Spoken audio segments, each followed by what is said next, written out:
নির্বাচনের কিন্তু আর খুব বেশি দিন বাকি নেই। ফেব্রুয়ারিতেই নির্বাচন জমজমাট হয়ে উঠেছে সব জায়গায়।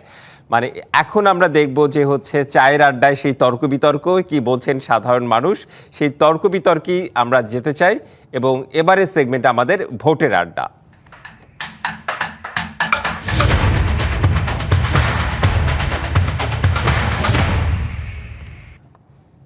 ভোটের আড্ডায় নানা পেশার মানুষের ভাবনা নিয়ে পটুয়াখালী থেকে সরাসরি যুক্ত হয়েছেন সহকর্মী মহিবুল্লাহ চৌধুরী।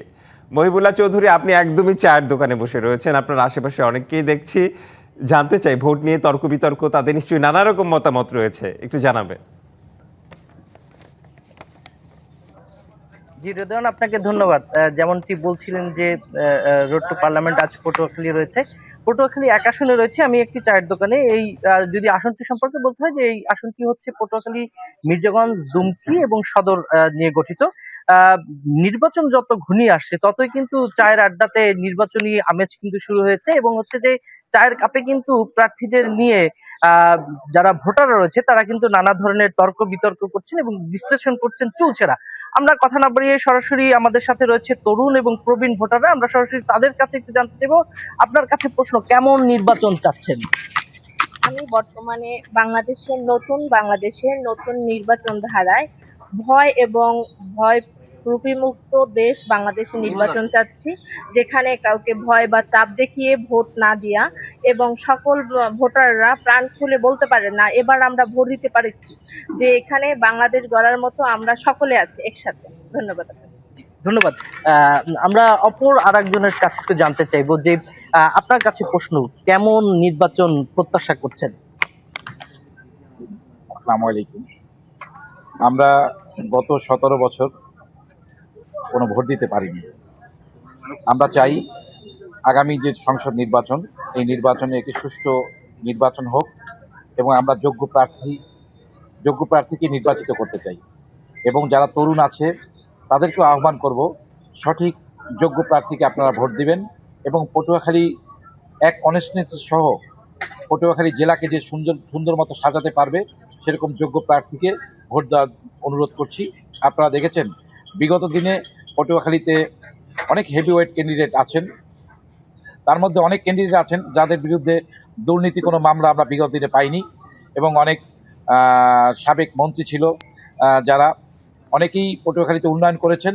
আমরা চাই যে একজন সঠিক যোগ্য প্রার্থীকে আপনারা ভোট দিয়ে নির্বাচিত করুন।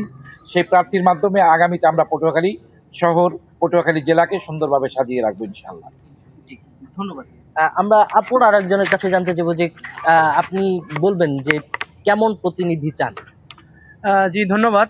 আমরা আসলে যে ন্যায় ইনসাফের ভিত্তিতে দেশ গড়ার মানবিকতা নিয়ে রাজপথে কাজ করবে, মানুষের দ্বারে দ্বারে গিয়ে যে কাজ করবে, যে মানুষের জন্য কাজ করবে। আসলে রাজনীতি তো মানুষের জন্যই, তাই আমরা এমন প্রতিনিধি চাই যে প্রতিনিধি জনগণের কথা বলবে, ন্যায়ের পক্ষে থাকবে, দুর্নীতিমুক্ত বাংলাদেশ গড়ার অঙ্গীকার নিয়ে মাঠে ঘাটে বিচরণ করবে।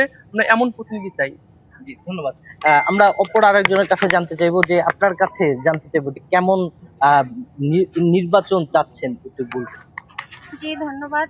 আমি এমন নির্বাচন চাচ্ছি যেখানে জনপ্রতিনিধি আমাদের বন্ধু হবেন, সৎ এবং সুষ্ঠুবান হবেন, যিনি জনগণের মঙ্গলে সবসময় কাছে থাকবেন এবং উন্নয়নমূলক কাজেও তিনি সবসময় ব্যস্ত থাকবেন। আর নিজের স্বার্থে নয়, সংসদে যেন জনগণের স্বার্থে তিনি কথা বলেন, জনগণের পাশে থাকেন, জনগণের বন্ধু হন, এটাই আমার প্রত্যাশা। যে আমরা অপর আরেকজনের সাথে কথা বলবো, আপনি একটু জানাবেন যে কেমন নির্বাচন প্রত্যাশা করছেন? ত্রয়োদশ জাতীয় সংসদের নির্বাচনে আমাদের প্রত্যাশা হলো সকল দলের অন্তর্ভুক্তিমূলক একটা উৎসবমুখর পরিবেশে নির্বাচন, যেখানে দীর্ঘদিন পর্যন্ত বাংলাদেশের সাধারণ জনগণ তাদের ভোটাধিকার থেকে বঞ্চিত হয়েছে। এইবার এই ত্রয়োদশ জাতীয় সংসদ নির্বাচনে যাতে দেশের আপামর জনসাধারণ সুন্দর এবং সুষ্ঠু পরিবেশে ভোট দিয়ে প্রদান করতে পারে, সে প্রত্যাশাই করি। ধন্যবাদ। আমরা অপর আরেকজনের কাছে জানতে চাইবো যে কেমন জনপ্রতিনিধি চাচ্ছে? আমরা এমন এই 13 জাতীয় সংসদ নির্বাচনে একজন সৎ যোগ্য প্রতিনিধি চাই, এবং তরুণরা যেন এই সৎ এবং যোগ্য প্রার্থীকে ভোট দেয় এবং সুষ্ঠু ও নিরপেক্ষ নির্বাচনের মাধ্যমে নেতৃত্ব বেরিয়ে আসুক, এটাই আমার প্রত্যাশা। ধন্যবাদ। যেমনটি শুনছিলেন যে এলাকার যারা তরুণ এবং হচ্ছে যে নতুন এবং প্রবীণ যারা রয়েছে সকলে কিন্তু বলছে যে এলাকার উন্নয়নে যে জনপ্রতিনিধি কাজ করবেন তারা এমনই একটি প্রতিনিধি চাচ্ছেন এবং নির্বাচনের সম্পর্কে বলছেন যে নির্বাচন অবাধ, সুষ্ঠু, নিরপেক্ষ হলে তারা ভোট কেন্দ্রে গিয়ে তাদের ভোটটা যাতে প্রয়োগ করতে পারে। তো পটুয়াখালী থেকে রোড টু পার্লামেন্টের এই ছিল সর্বশেষ তথ্য। যে নিশ্চয়ই সবাই আপনারা মানে শীতের সকালে চা খাচ্ছেন এবং ভোটের আড্ডায় মেতেছেন, বেশ ভালো লাগলো দেখে। ধন্যবাদ আপনাকে, অসংখ্য ধন্যবাদ যুক্ত হওয়ার জন্য।